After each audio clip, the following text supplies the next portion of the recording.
Hello everyone, welcome back to the How to Build an RTS Game from Start to Finish series, where we learn how to build a game from the ground up while completely at the mercy of you guys.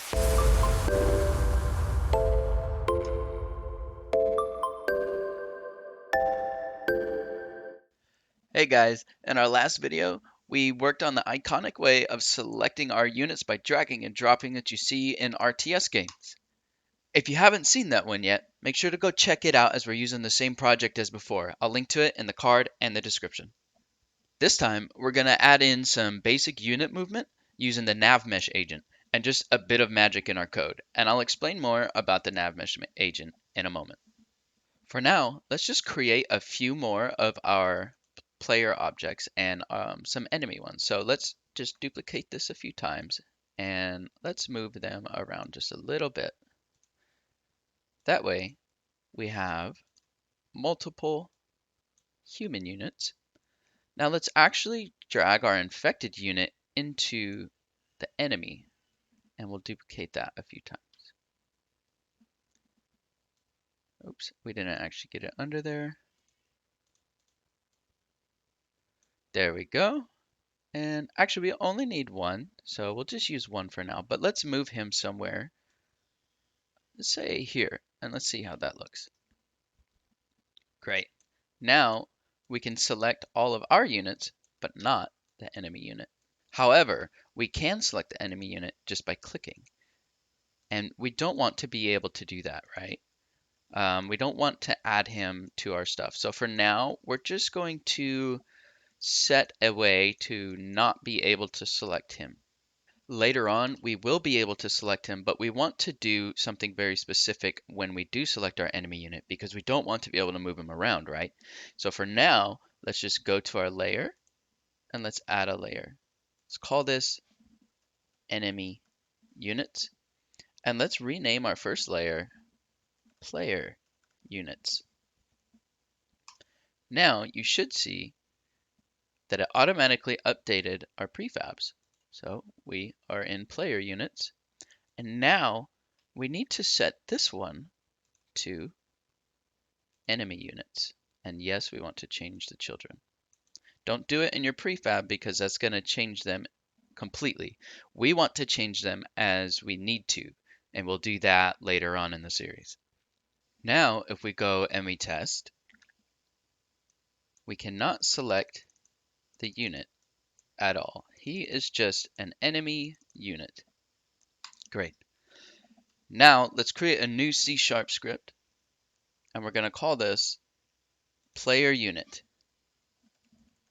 And this is just going to handle our player units. So let's open that up in Visual Studio. Now we need to add our namespace. We're going to do lp.ftg.units.player because we're editing the units of the player. Okay. We're going to remove this and place it on the inside, and I'm just going to get rid of everything here on the inside for now. Now, in order to use the NavMeshAgent, we need to add using Unity Engine.ai.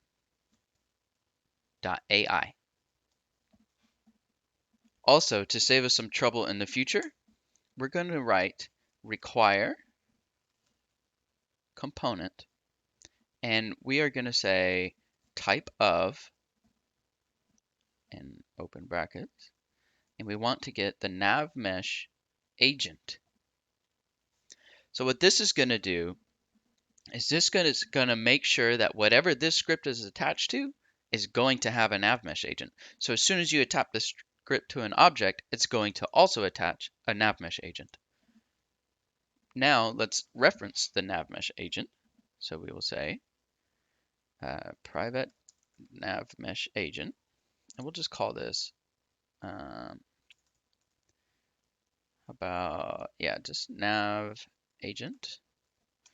And then we'll make a public void on enable. Actually, it doesn't need to be public. Okay, and we're going to say NavAgent is equal to get component NavMeshAgent. Now this just means as soon as the game starts, before the start function is even run, we already have a reference to NavMeshAgent. So now that we have a reference, we want to do something with it, right? So let's do a public void, and we'll call this move. Oops. Let's call this move unit. That way it's easier to understand later on. So on the inside, we just want to set our NavMeshAgent's destination. So we'll do navmesh.set destination, or NavAgent, sorry, .set destination. And we want to have a way to give it a destination, right? So let's give it a vector3, and we'll call this underscore destination. Okay, so we want to set the destination to destination. Now let's head over to our input handler, and we need to add a few things here. The first being we have to add an extra using statement. So we'll say using lp.fdg.units.player. This way we can access our new player unit script, which we need to save. Notice up here you'll see a star next to the name if it's not saved, so you can save it. Okay. Now we're going to scroll down to our handle unit movement, and under everything here, we want to move when we right click the mouse, right? So let's say if input dot get mouse button down, and we want to use a 1 this time. So 1 is our right click. We're going to do this kind of the same thing that we did here, right? So I'm actually just going to copy this and I'm going to edit it. So we're going to copy and let's paste. Now we are creating an array when we right click, and we're getting the layer of whatever we clicked on. Now, if we click on one of our own units, we're going to do something. We're not going to move. We might move, but we might also end up having different options, right? Maybe it's going to, surround them, defend a specific unit, or drop an item off to that unit. So we'll worry about this later. So default, meaning if we didn't click on our unit or possibly an enemy unit, right? So we'll say case enemy unit was on 9, so enemy units layer. So if we click on an enemy unit, we're going to probably, attack them or set them as a target. And then we'll break, okay? Now in default, we don't need to deselect units anymore, but we just want to actually move, right? So in order to move, let's say for each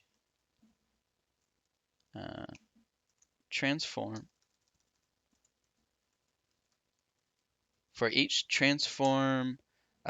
unit and remember we made a list of our units when we selected them, right?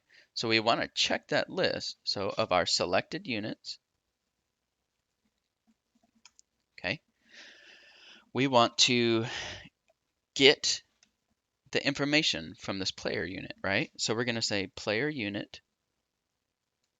And I actually named this incorrectly. You see, I have a lowercase one here.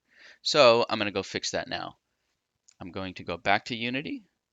I'm going to right click, rename, capital P. Okay. Now we have to reopen it.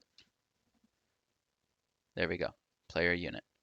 However, we also have to change the name here. So player unit, okay, input handler, player unit. It should update for us. There we go, player unit.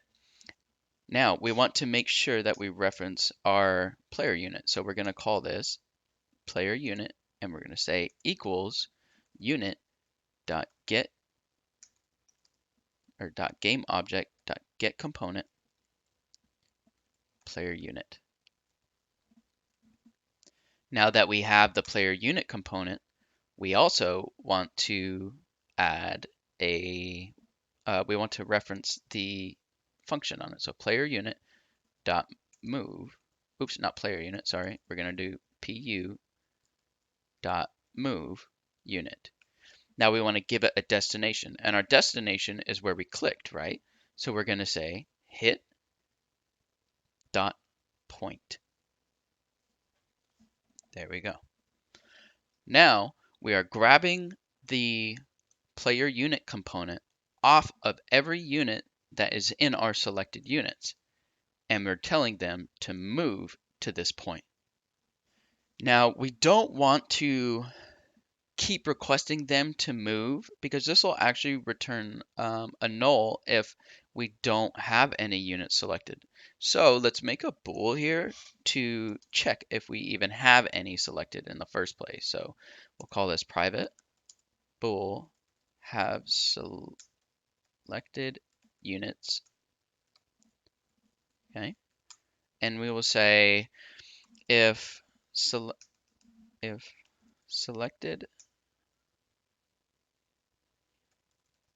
units dot count is greater than 0,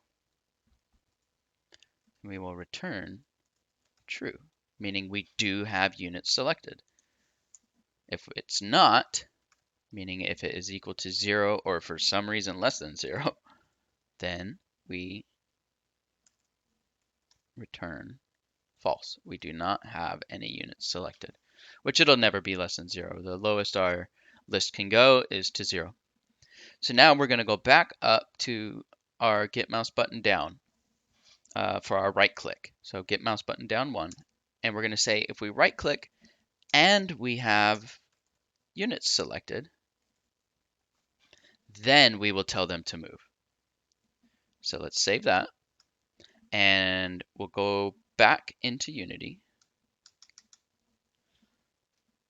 Okay, now in order to get our NavMeshAgent to work, first we need to put player unit onto our human unit prefab. Now when we look at it, you'll notice it also added a NavMeshAgent. And these are something that we can edit later on, but for now we're just going to leave it as is. Okay, so in order for our NavMeshAgent to understand where to go, we need to go to Window and AI Navigation. Okay, and that's going to give us a little tab over here. So in this tab, we want to say we want to go to bake, and actually any of your ground units or any of your ground where you want to be able to move, anywhere where you want to be able to move, for as a matter of fact, you want to set that. So we're going to go back to our inspector here and make sure our plane is static. You want to set it to static. Anything that you move on is static. Okay, now let's go back to our navigation tab, and we're just going to click bake. Okay, now down here in our scene view, you'll have this little box. If you don't see your nav mesh, you can turn it on, and you'll see now we have an area where we are allowed to move. So I'm actually going to keep mine off because I think it's a little bit in the way. I don't like that big blue color. So let's go on ahead and test. Now, if we select a unit and then we right click, we move. However, if we deselect a unit and we right click, nothing happens. We can select multiple units and we can move to a location. And there you have it. We can now move our units around as we please wherever we want to go.